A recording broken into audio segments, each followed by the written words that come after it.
మత్తయి సువార్త 16వ అధ్యాయము 26వ వాక్యమును ధ్యానం చేద్దాం. ఒక మనుష్యుడు, పరిశుద్ధ గ్రంథములో రాయబడిన మాటలు ఏమిటంటే,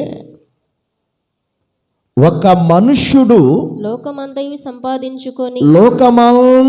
సంపాదించుకొని తన ప్రాణమును పోగొట్టుకుంటే, తన ప్రాణాన్ని ఆ మనుష్యుడు పోగొట్టుకుంటే అతనికేమి ప్రయోజనము? ఒక మనుష్యుడు తన ప్రాణమునకు ప్రతిగా ఏమి ఇవ్వగలడు? చిన్న ప్రార్థన చేద్దామా? ఈ ఉదయకాల సమయమందు చదవబడినటువంటి ఆ లేఖనములో ఉన్న మాటలు, అందలి పరిశుద్ధాత్మ దేవుడు నిలబడిన తన సేవకుల నోట ఉంచిన మాటలు, ఈ పునరుద్ధాన దినమందు ఉదయకాల సమయమందు పరిశుద్ధాత్మ దేవుడు మనతో స్పష్టముగా మాట్లాడునట్లుగా ప్రభు సన్నిధిలో ప్రార్థన చేద్దాం. మహాపరిశుద్ధుడా, మహోన్నతుడా, నీకు వందనాలు, స్తోత్రాలయ్యా. ఈ 2026వ సంవత్సరము జనవరి 11వ తారీఖు ఈ ఆదివారము, ఈ పునరుద్ధాన దినమందు, ఈ ఉదయకాల వేళ సమయమందు నీ బిడ్డలుగా ఉన్న మేము నీ కృపాసనం మీదకు చేరివచ్చి ఇప్పటి వరకు చక్కటి ఆత్మీయమైన సంకీర్తనలతోనూ, స్తుతి ఆరాధన ద్వారాను, కీర్తన పఠనము ద్వారాను, సాక్ష్యముల ద్వారాను ఈ ఉదయకాలమందు మిమ్మల్ని స్తుతించి గణపర్చి ఆరాధించడానికి మీరు దయచేసిన కృపకై మీకు వందనాలు, స్తోత్రాలు.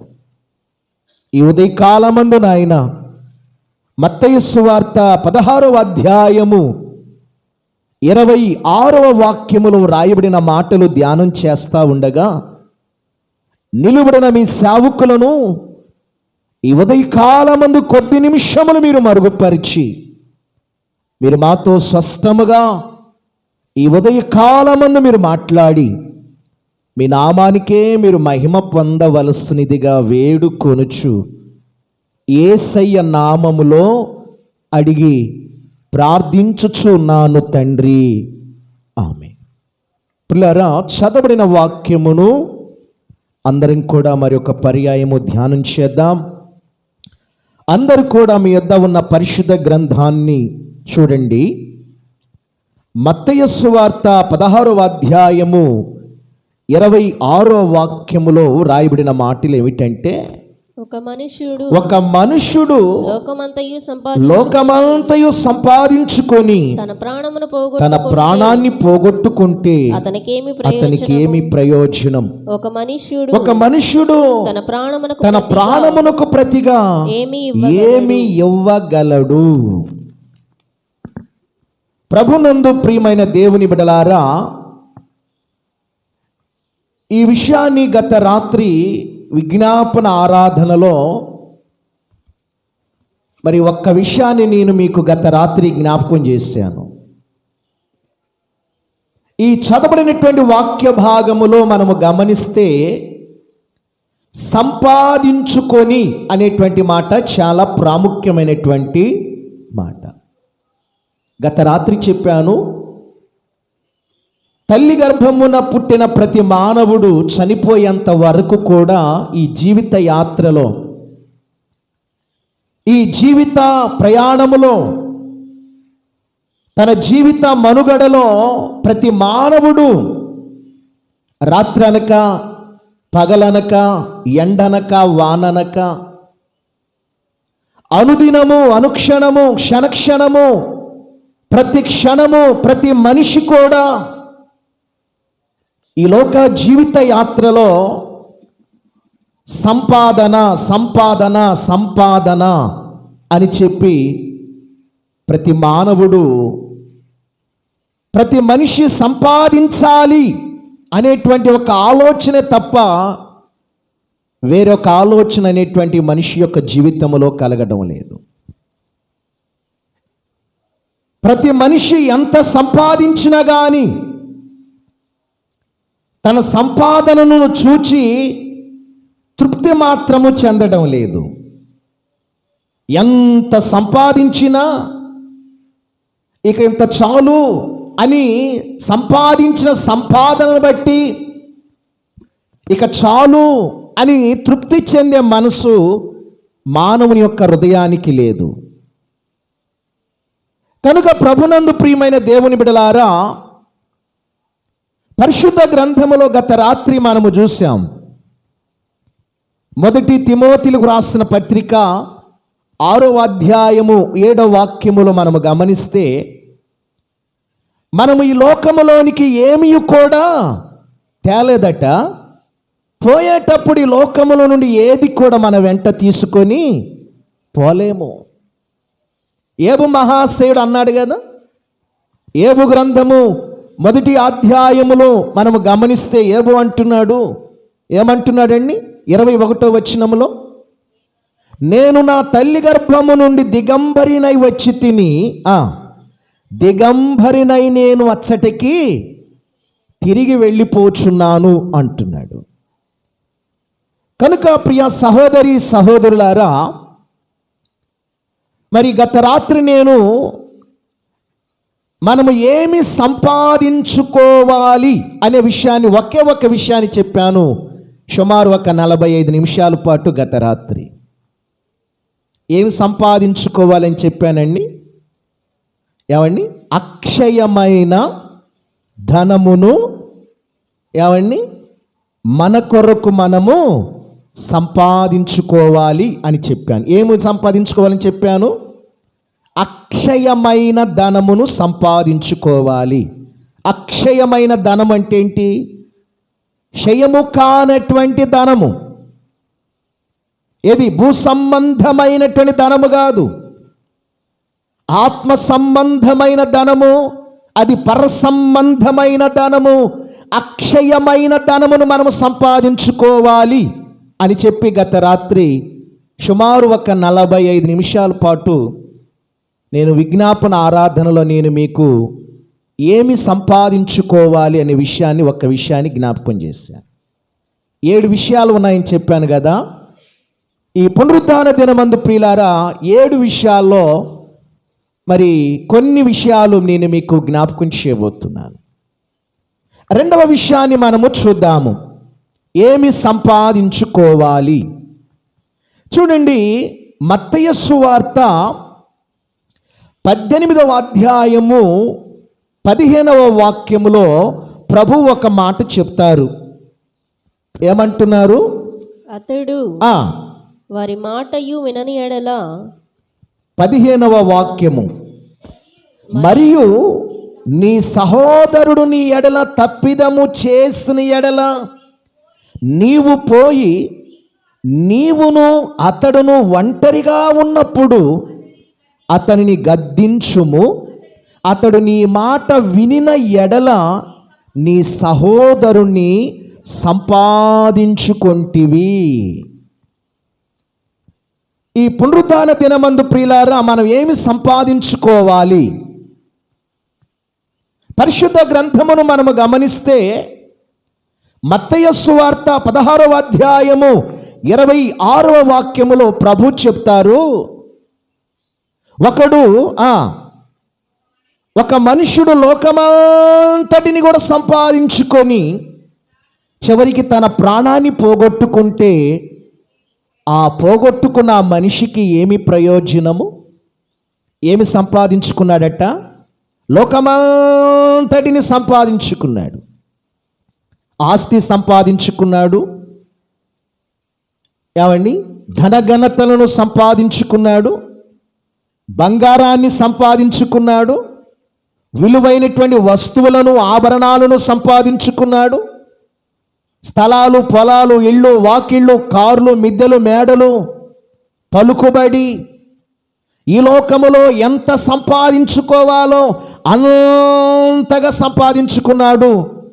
అయితే చివరికి తన ప్రాణము పోతే సంపాదించుకున్న సంపాదన వల్ల అతనికి ఏమి ప్రయోజనము ఏమిటి అని దేవుడు ప్రశ్నిస్తున్నాడు ఈ ఉదయకాలం.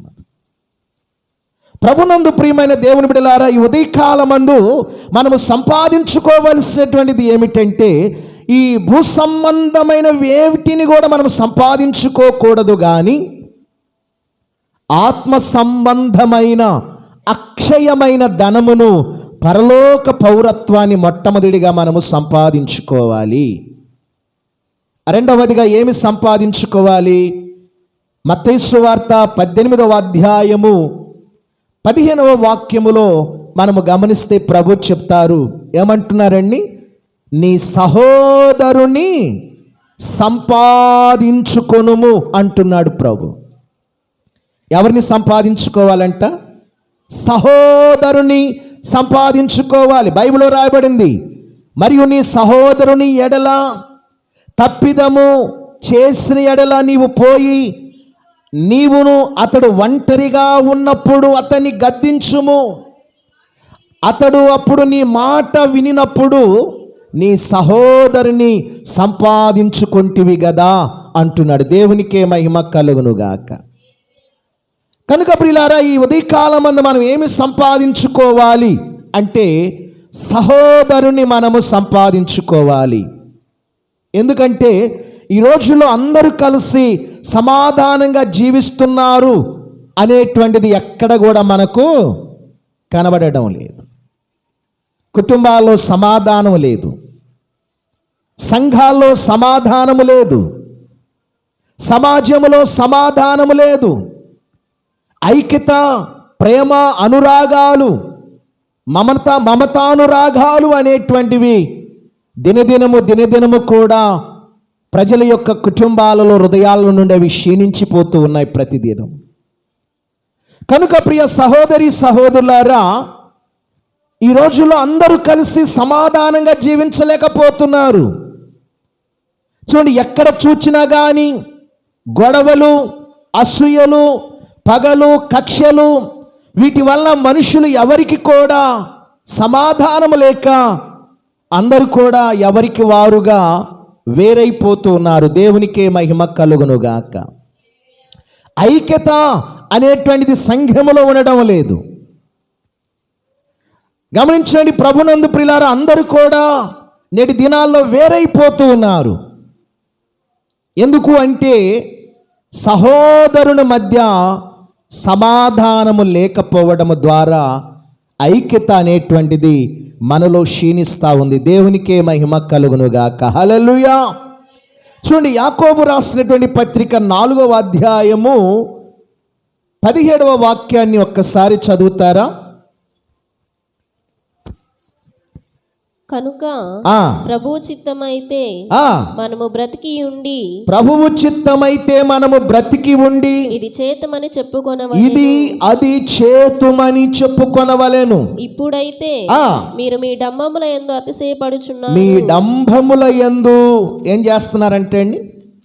అతిశయపడుతున్నారు. మనం బ్రతుకుతున్నామంటే అది దేవుని యొక్క ఉచితమైన కృప. ఆయన కృప లేనిదే ఒక్క క్షణము కూడా ఈ లోకములో మనము బ్రతకలేము. దేవునికే మహిమ కలుగునుగా. మనము క్షేమముగా ఉన్నామంటే, ఆరోగ్యదాయకముగా ఉన్నామంటే, ఆనందకరముగా ఉన్నామంటే అది దేవుని యొక్క ఉచితమైన కృప. బైబిల్లో రాయబడింది, యాకోబు రాసిన పత్రిక 4వ అధ్యాయము 17వ వచనాన్ని మనము చూస్తే అక్కడ ఏమని రాయబడిందండి? కాబట్టి మేలైనది చేయనెరిగియు అలాగు చేయును వానికి పాపము కలుగుతుందంట.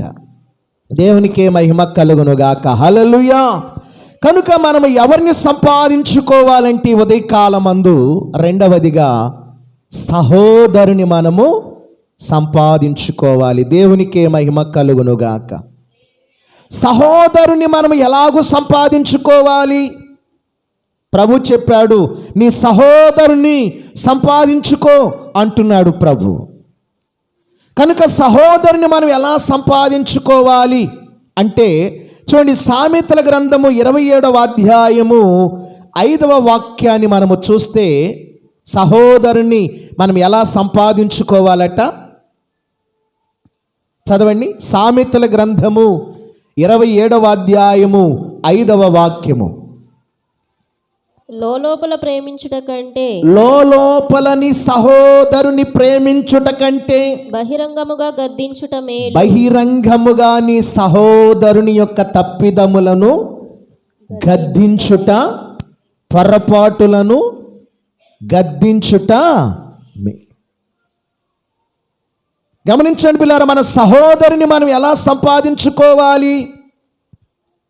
లోపల మనము సహోదరుని ప్రేమించుట కంటే, ఏమండి, లోపల మనము సహోదరుని ప్రేమించుట కంటే బహిరంగముగా గద్దించుట మేలు. ఎవరికి మేలు?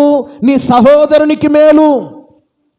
ఎవరైతే నీ తోటి సహోదరుడు చేసిన పొరపాటులను సర్దిదిద్దుకోకుండా తప్పులను, ఎదుటివాని యొక్క పొరపాటులను గుర్తు చేస్తూ నీ సహోదరుని ప్రేమించే విషయాల్లో అతడు చేసిన పొరపాటులు, తప్పిదాలను బట్టి నీవు గద్దిస్తావో, నీ గద్దింపును బట్టి నీ సహోదరునికి ఏమి చేసినట్లవుతుందండి?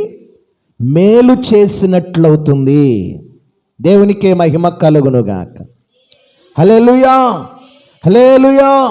ఇంకా మనము గమనిస్తే మత్తయి సువార్త 18వ అధ్యాయము 21వ వచనము 22వ వచనాన్ని మనము చూస్తే అక్కడ రాయబడింది, నీ సహోదరుని తప్పిదములను క్షమించడం వలన ప్రభువా నా సహోదరు నా ఎడల తప్పిదము చేసిన ఎడల, తప్పిదాలు చేసినప్పుడు నేను ఎన్నిసార్లు నా సహోదరుని నేను క్షమించాలి?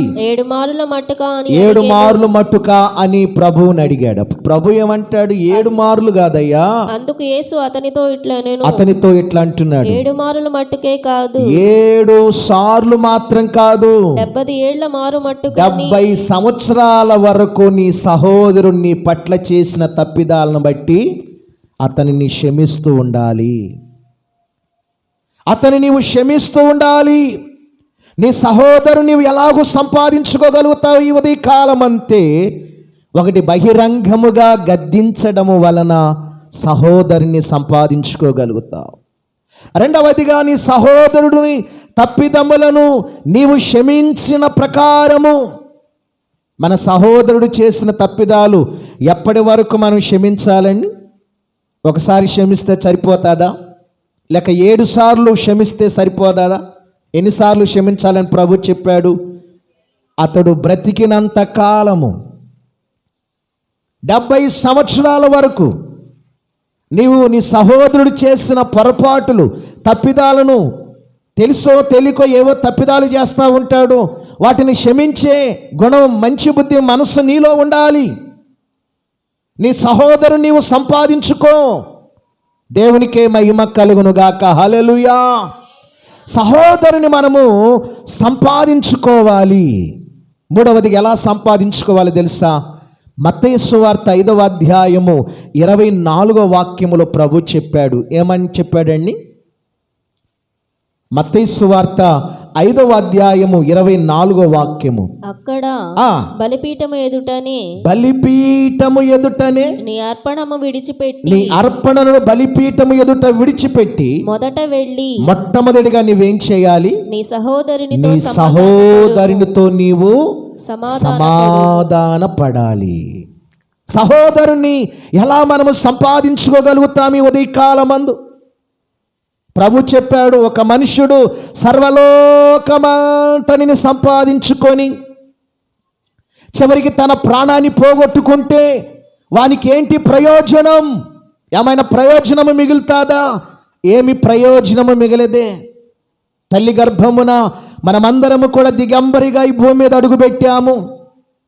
పోయేటప్పుడు కూడా ఈ లోకములో ఎంత సంపాదించినా ఏది కూడా మన వెంట, పూచిక పుల్లను కూడా మన వెంట తీసుకొని పోలేము కదా. కనుక ఈ ఉదయకాలమందు మనము సంపాదించుకోవలసినటువంటి ఏమిటి? ఆస్తియా, ధనాన్న, డబ్బునా, బంగారమునా, పేరునా, పలుకుబడినా, ఉద్యోగాన్నా? దేనిని మనము సంపాదించుకోవాలి అంటే ప్రభు చెప్పాడు, అక్షయమైన ధనమును సంపాదించుకొనండి అంటున్నాడు దేవుడు. రెండవదిగా ప్రభువు చెప్పాడు, ఇదిగో నీవు నీ సహోదరుని సంపాదించుకో. దేవునికే మహిమ కలుగును గాక. హల్లెలూయా, హల్లెలూయా. సహోదరుని మనము సంపాదించుకోవాలట. సహోదరుని ఎలా సంపాదించుకోవాలి? చేతనైతే మేలు చెయ్యే తప్ప నీ తోటి సహోదరుడికి కీడు ఏమాత్రం కూడా చెయ్యకూడదు. అదే సంపాదించుకోవడం. దేవునికే మహిమ కలుగును గాక. అదే మొదటి యోహాను రాసినటువంటి పత్రికలో మనం చూస్తాం.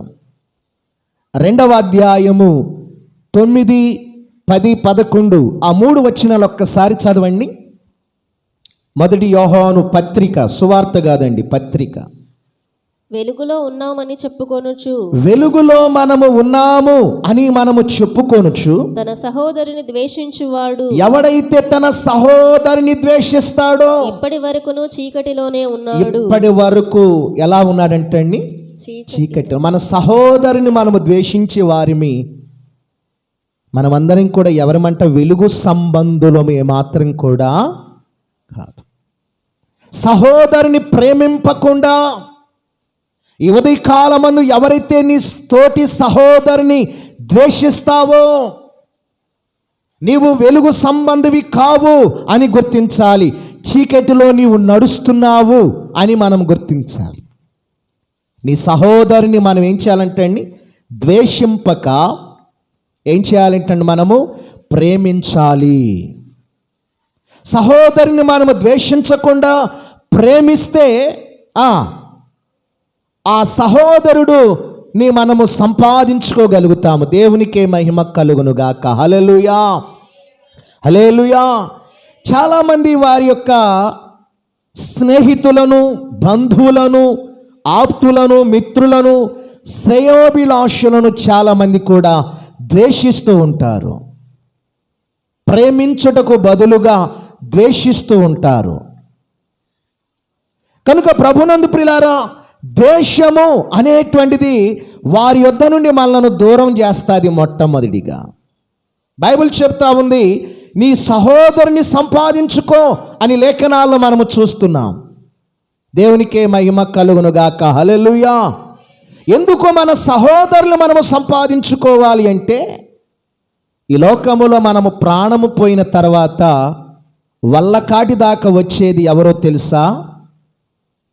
మనం సంపాదించుకున్న డబ్బు మన వెంట రాదు వల్లకాటి దాకా. నీవు సంపాదించుకున్న నీ బంగారము పిల్లరా వల్లకాటి దాకా పిల్లరా నీ వెంట రాదు. అది ధనము రాదు, ఆస్తి రాదు, అంతస్తులు రావు. నీవు సంపాదించుకున్న పేరు, పలుకుబడి, ఉద్యోగం, హోదా, గొప్పతనము ఏది కూడా నీవు చనిపోయిన తర్వాత వల్లకాటి దాకా ఏది కూడా నీ వెంట రా. ఒకవేళ నీవు చనిపోయిన తర్వాత ముక్కునకు ముక్కు పొడుగు ఎంత ఆపటాలు, దాన్ని ఏమంటారండి, ఒక గ్రామం ముక్కు పొడగా నీ ముక్కుకుందనుకోండి, చనిపోయిన తర్వాత ఆ 1 గ్రాము ముక్కు పొడగ కూడా నీ యొక్క ముక్కు దగ్గర బ్రతికి ఉన్నవారు ఉంచరు. ఇది అమ్మితే ఒక 10,000 రూపాయలను వస్తుంది, ఎందుకు మట్టిలో పడేసేదే అని చెప్పి ఆ ముక్కు చనిపోయిన తర్వాత నీవు పెట్టుకున్న ముక్కు పొడగ కూడా రాకపోతే కటింగ్ బ్లేడ్ పెట్టి కట్ చేస్తారు. తర్వాత అవసరమైతే ముక్కును కూడా కట్ చేస్తారు. కనుక మనము ప్రాణము పోయిన తర్వాత మనము సంపాదించుకున్నది ఏది కూడా మన వెంట రానే రాదు. కనుక ఏమి సంపాదించుకోవాలంటే, ఒకటి అక్షయమైన ధనాన్ని, పరలోక సంబంధమైన పౌరత్వాన్ని మనము సంపాదించుకోవాలి మొట్టమొదటి. రెండవదిగా మన తోటి సహోదరుని మనము సంపాదించుకోవాలి. సహోదరులను సంపాదించుకోవడం ద్వారా మనము చచ్చినాక మన పాడె వెనుక మనం ఎంతమందినైతే సంపాదించుకున్నామో ఈ భూమి మీద సజీవులుగా ఉన్నప్పుడు వారందరూ కూడా మన పాడె వెనుక నడుచుకుంటూ సమాధి దొడ్డి దాకా వస్తారు. అందుకొరకు మనం సంపాదించుకోవాలి. మనలో ప్రాణము, ఆత్మ, శరీరము ఉన్నంత కాలము సజీవులముగా ఈ భూమి మీద బ్రతికి ఉన్నంత కాలము పిల్లరా మనము సహోదరుని మనము సంపాదించుకోవలసినటువంటి వారిమై ఉన్నాము. మూడో విషయాన్ని మీకు జ్ఞాపకం చేస్తాను. మూడవదిగా మనం ఏమి సంపాదించుకోవాలి? చూడండి పిల్లరా, అపోస్తల కార్యాలు 8వ అధ్యాయము 20వ వాక్యాన్ని చూడండి. అపోస్తల కార్యాలు 8వ అధ్యాయము 20వ వాక్యము. అందుకు పేతురు, నీవు ద్రవ్యమునిచ్చి దేవుని వరము సంపాదించుకొందునని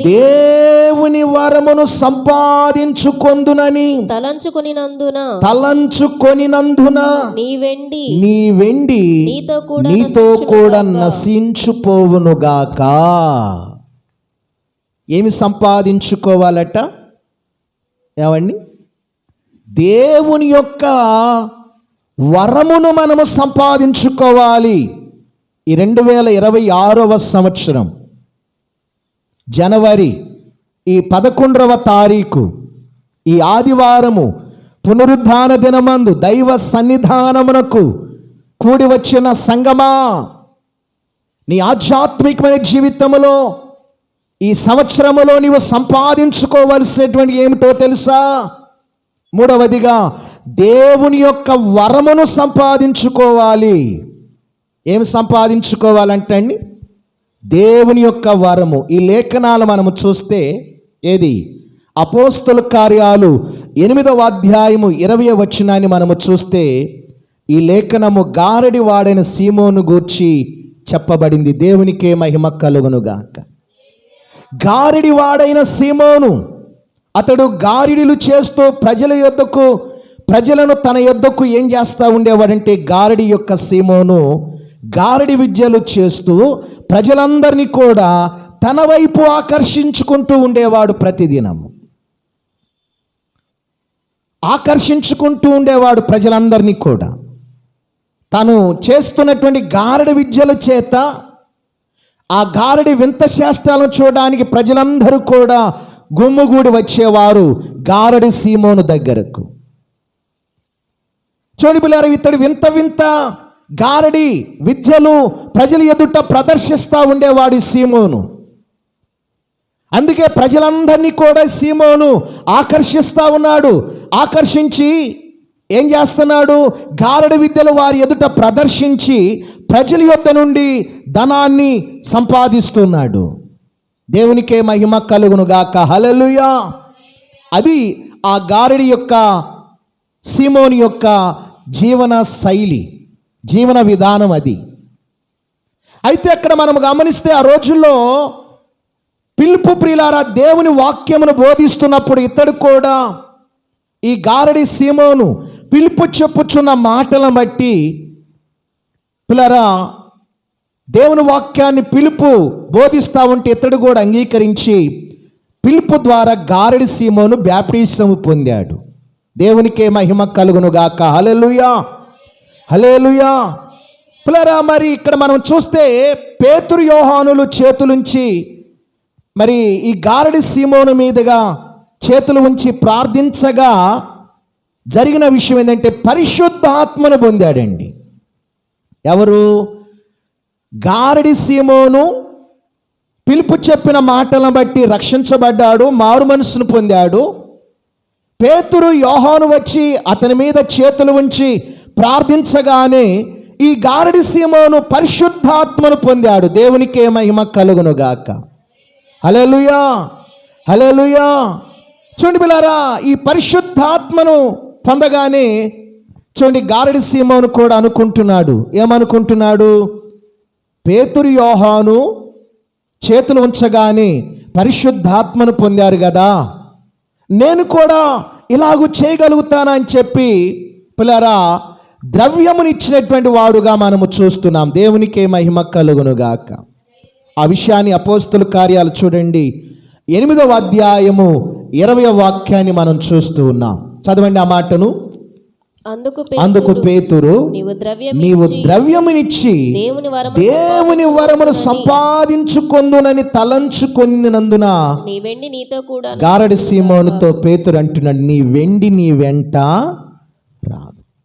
మనుషులను సంపాదించుకోవాలనుకుంటున్నావా?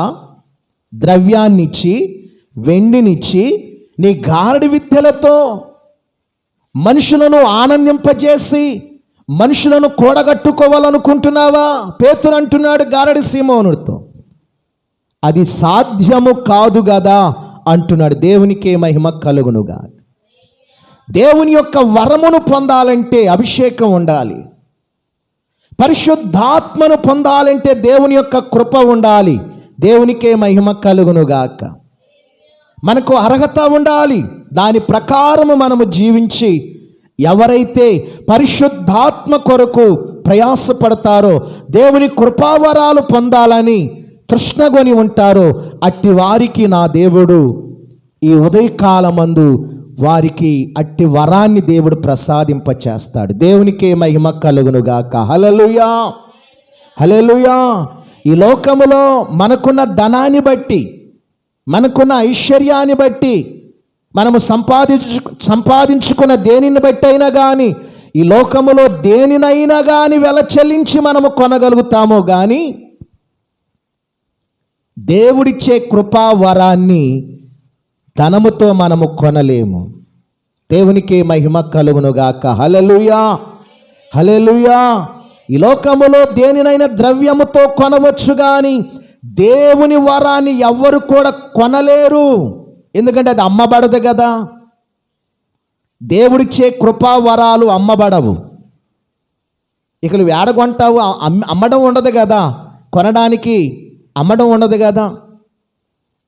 దేవుని యొక్క కృపావరము అనేటువంటిది అది ఉచితం. అది దేవుడు ఎవరికైనా ఇస్తాడు ఆ వరాన్ని. ఆ వరాన్ని సంపాదించుకోవాలంటే సత్ప్రవర్తన కలిగి ఉండాలి. మనము నడిచే నడవడిక, మన క్రియలు, మన చూపులు, మన ఆలోచనలు, మన మాటలు, మనము చేసే పనులు అవి దేవునికి ఇష్టకరముగా, ప్రీతికరముగా ఉండాలి. ఈ లోకములో నేను జీవిస్తున్నాను, అందరిలాగా నేను జీవిస్తున్నానంటే సరిపోదు. మనము ఈ నూతన సంవత్సరములోనైనా సరే యేసుక్రీస్తు రక్తములో కడగబడిన ప్రతి ఒక్కరిమి కూడా దేవుని యొక్క కృపావరాన్ని మనము ఈ సంవత్సరములో మనము సంపాదించుకోవాలంటే మనములో ప్రత్యేకత కనబడాలి. మాటల్లో ప్రత్యేకత, చూచే చూపులో ప్రత్యేకత, నడిచే నడవడికలో ప్రత్యేకత, చేసే పనులలో ప్రత్యేకత. ఇన్ని ప్రత్యేకతలు మనలో ఉన్నప్పుడే దేవుడు తన పరిశుద్ధాత్మతో దేవుడు మనల్ని అభిషేకించి ఆయన కృపా వరాలను దేవుడు మనకు అనుగ్రహిస్తారు. బైబిల్లో ఎన్ని వరాలు ఉన్నాయండి? బైబిల్లో ఎన్ని వరాలు ఉన్నాయి? 16, 9 ఎన్ని వరాలు ఉన్నాయండి? పరిశుద్ధ గ్రంథములు మనం చూస్తే 9 రకాల వరాలు మనం చూస్తున్నాం. దేవునికే మహిమ కలుగునుగాక. హల్లెలూయా.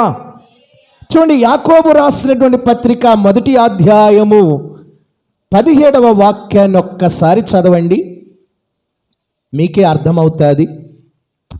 శ్రేష్టమైన ప్రతి ఈవియు సంపూర్ణమైన ప్రతి వరమును పరసంబంధమైనదై జ్యోతిర్మయుడగు తండ్రి యొద్ద నుండి వచ్చును. ఆయన యందు ఏ చంచలత్వమైనను గమనములను కలుగు ఏ ఛాయైనను లేదు. కృపావరాలు ఎక్కడ నుండి మనకు వస్తాయండి? కిరాణా కొట్టులో దొరుకుతాయా? మెడికల్ ఏమండి షాపులో దొరుకుతాయా? కూరగాయల మార్కెట్లో దొరుకుతాయా? దేవుని యొక్క కృపావరాలు మనము సంపాదించుకోవాలంటే బైబిల్లో రాయబడింది, శ్రేష్టమైన ప్రతి ఈవియు సంపూర్ణమైన ప్రతి వరమును పరసంబంధమైనదే జ్యోతిర్మయుడగు తండ్రి యొద్ద నుండి వచ్చును. జ్యోతిర్మయుడగు మన తండ్రి యొద్ద నుండి మాత్రమే కృపావరాలు మనకు వస్తాయి. దేవునికే మహిమ కలుగునుగాక. కాబట్టి ధనమును తెచ్చి నాకు వరాలు కావాలి అంటే ఆ వరాలు దేవుడు ఇస్తాడా? నీ దగ్గర ధనం ఉంది, నీకు కలిగి ఉన్న ధనానికి ఈ లోకములో భూ సంబంధమైన వాటిని ఏదైనా కొనవచ్చు. ప్రపంచమంతా కూడా ఒకేసారి తిరిగి రావచ్చు.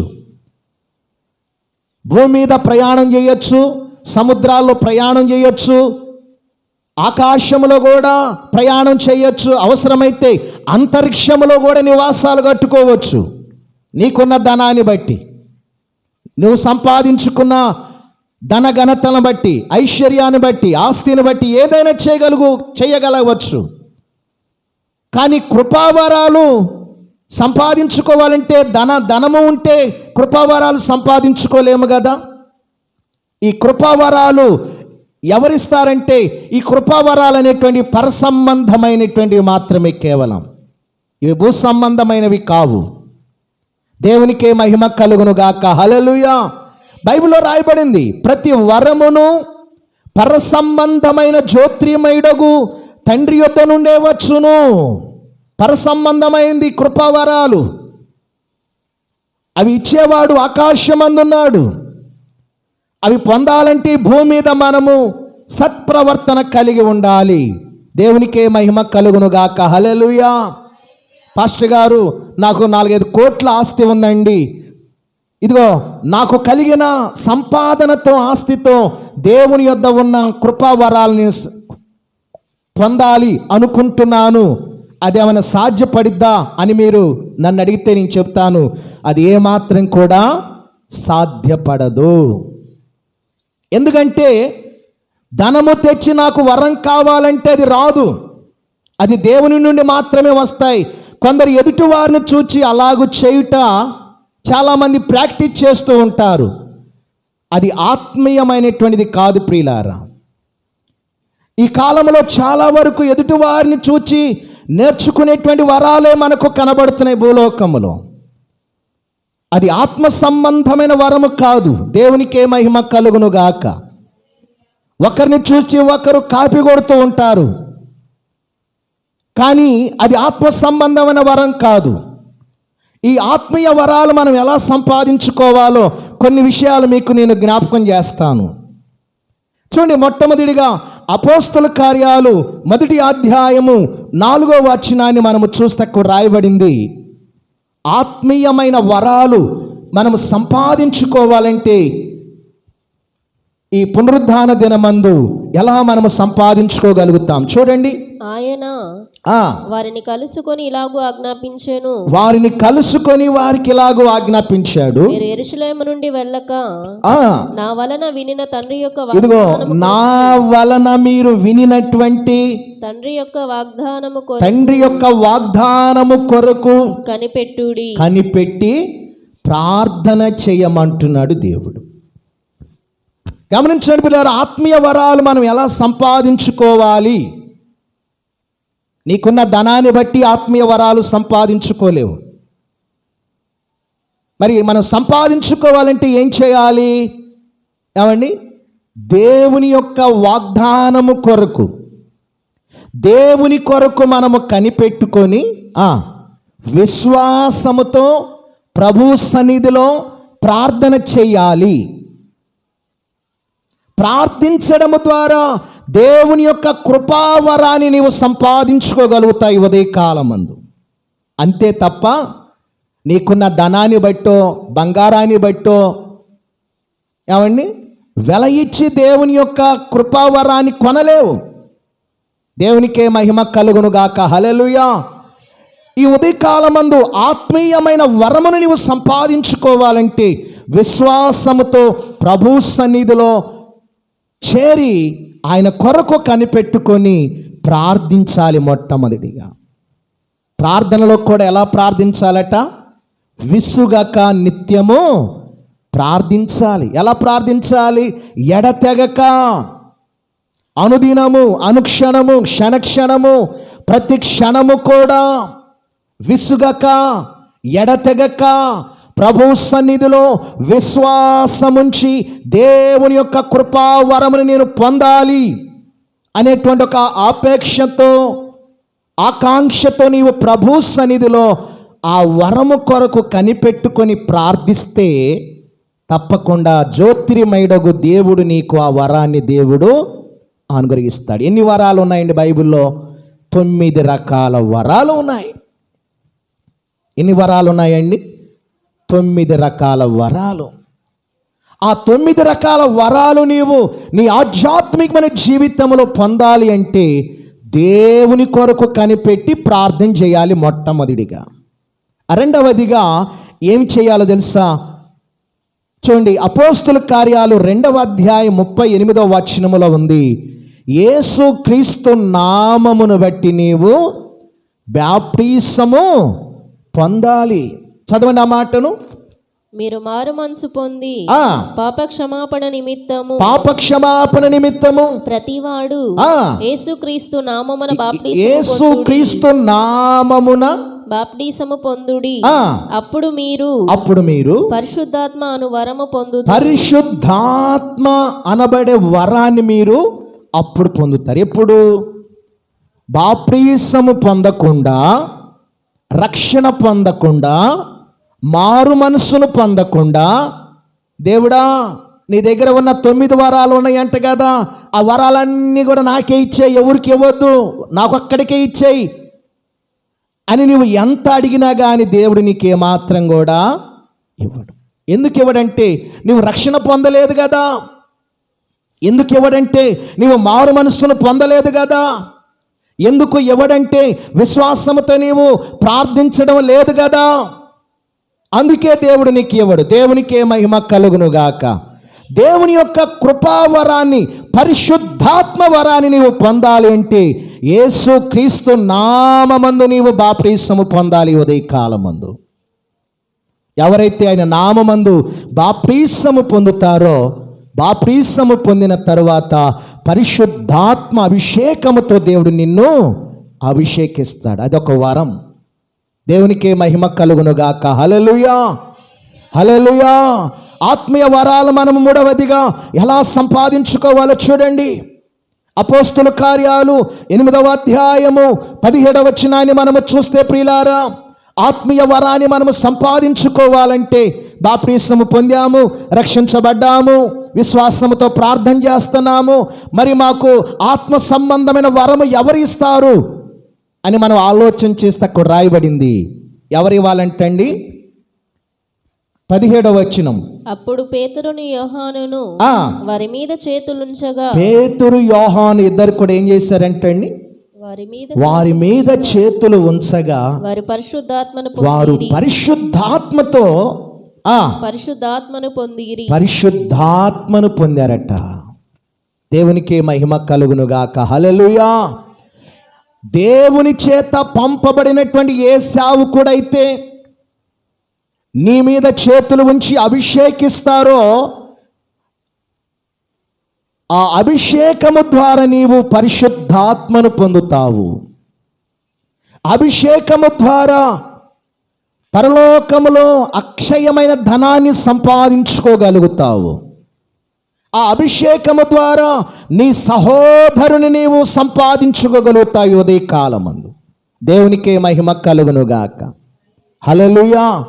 అభిషేకము లేకుండా, దేవుని యొక్క పిలుపు లేకుండా, దేవుని యొక్క ఏర్పాటు లేకుండా నీవు ప్రార్థన చేయించుకున్నా కానీ దేవుని యొక్క ఆత్మీయమైన వరాన్ని నీవు సంపాదించుకొనలేవు. దేవునికే మహిమ కలుగునుగాక. ఈ ఉదయకాలమందు అభిషక్తులు నీ మీద చేతులు ఉంచి ప్రార్థించడము ద్వారా దేవుని యొక్క పరిశుద్ధాత్మ వరాన్ని నీవు పొందగలుగుతావు. దేవునికే మహిమ కలుగునుగాక.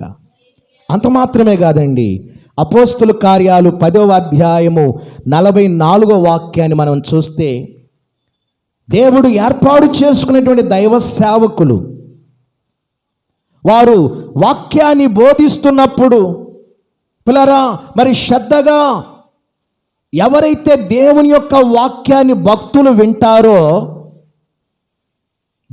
ఎవరైతే వింటారో వినేవారిలో కూడా పరిశుద్ధాత్మ యొక్క వరమును వారు సంపాదించుకుంటారు. దేవునికే మహిమ కలుగునుగాక. హల్లెలూయా, హల్లెలూయా. చూడండి పిల్లరా, భక్తులు బోధిస్తున్నప్పుడు, అభిషక్తులు బోధిస్తున్నప్పుడు పిల్లరా, వినేవారు ఎవరైతే శ్రద్ధగా దైవ వాక్య సందేశాన్ని వింటారో వినేవారందరూ కూడా ఆత్మీయమైన వరాలు వాళ్ళకి తెలియకుండానే దేవుడు వారికి అనుగ్రహిస్తారు. వారు ఆత్మీయమైన వరాలను వారు సంపాదించుకుంటారు. దేవునికే మహిమ కలుగునుగాక. హల్లెలూయా, హల్లెలూయా. అందుకే మొదటి కొరింథీయులకు రాసిన పత్రిక 14వ అధ్యాయం 1వ వచనములో ఇక్కడ రాయబడింది, ఆత్మ సంబంధమైన వరములను ఆసక్తితో మనము అపేక్షించాలట. ఆత్మ సంబంధమైన వరాలను మనము ఎలా అపేక్షించాలంటండి? చెప్పాలి, ఆసక్తితో అపేక్షించాలి. ఆసక్తి కలిగిన వారే దేవుని యొద్ద నుండి ఉదయకాలమందు ప్రత్యేకమైన వరాలు వారు సంపాదించుకోగలుగుతారు. దేవునికే మహిమ కలుగునుగాక. హల్లెలూయా, హల్లెలూయా. ఇప్పుడు ఎన్ని సంపాదించుకోవాలని చెప్పానండి? ఏమండి, ఒక మనుష్యుడు సర్వలోకమును సంపాదించుకొని చివరికి తన ప్రాణాన్ని పోగొట్టుకుంటే వానికేమిటి ప్రయోజనము?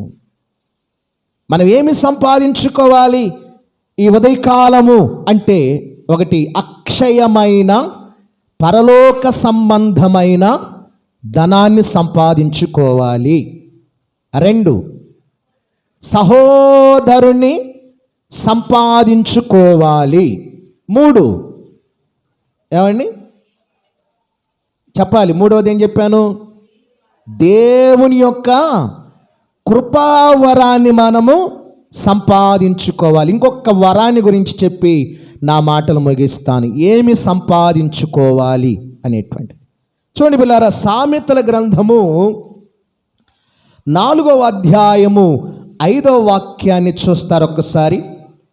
జ్ఞానము సంపాదించుకొనుము, జ్ఞానమును సంపాదించుకొనుము, బుద్ధిని సంపాదించుకొనుము, నా నోటి మాటలను మరువకుము, వాటి నుండి తొలగిపోకుము. దేవునికి మహిమ కలుగునుగా.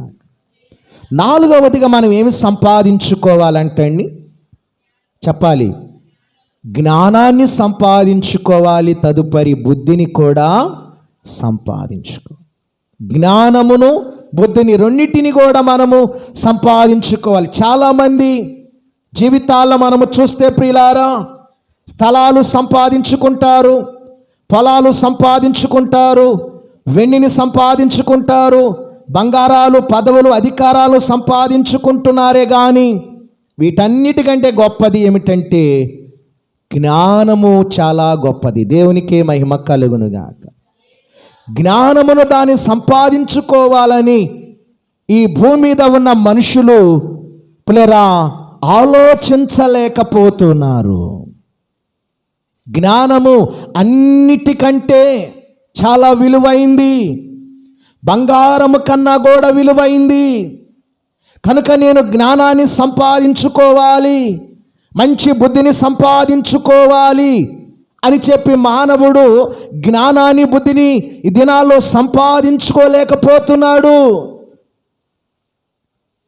పరిశుద్ధ గ్రంథములో మనము చూస్తే మొదటి రాజుల గ్రంథము 4వ అధ్యాయము 34వ వాక్యమును మనం చూస్తే దావీదు కుమారుడైన సొలొమోనును చూస్తున్నాం ఇక్కడ మనం. చూడండి, వాటన్నిటికంటే ముఖ్యముగా మరి సొలొమోను దేనిని సంపాదించుకున్నాడంటే అండి, చదవని ఆ మాటలు. అతని జ్ఞానపు మాటలు తెలుసుకొనుటకై, జ్ఞాని అయిన సొలొమోను మాట్లాడుచున్నటువంటి అతని జ్ఞానపు మాటలు తెలుసుకొనడానికి, అతని జ్ఞానమును గురించి వినినటువంటి భూపతుల అందరిలో నుండి, ఏమండి, ప్రపంచములో ఉన్న రాజులు, రాణులు, భూపతులందరూ, జనుల అందరిలో నుండి మనుష్యులు సొలొమోను వద్దకు వచ్చి, మనుషులందరూ కూడా సొలొమోను రాజు గారి దగ్గరకు వస్తున్నారు. ఎలా మాట్లాడుతున్నావు సొలొమోనా? నువ్వు ఇంత జ్ఞానముగా మాట్లాడుతున్నావు, ఏ సమస్యనైనా సునాయాసనముగా పరిష్కారం చేస్తున్నావు. అసలు ఈ జ్ఞానము నీకు ఎక్కడి నుండి వచ్చింది? లోక జ్ఞానం కాదు కదా. ఎంత జ్ఞానము ఎలా సంపాదించుకోగలిగావు, అసలు ఎక్కడి నుండి వచ్చింది ఈ రహస్యం మేము కూడా తెలుసుకోవాలని ఏమండి ప్రపంచంలో ఉన్న భూరాజులందరూ కూడా సొలొమోను గారు పరిపాలన చేస్తూ ఉన్న రోజుల్లో రాజుగారి యొక్క దర్బారుకు అందరూ వస్తూ ఉండేవాళ్ళట. ఇంత జ్ఞానం ఎక్కడి నుంచి వచ్చింది సొలొమోనుకి? ఏ సమస్యనైనా కానీ సునాయాసనముగా పరిష్కరిస్తున్నాడే. ఎంత తెలివితేటలు, ఎంత జ్ఞానము ఎక్కడి నుండి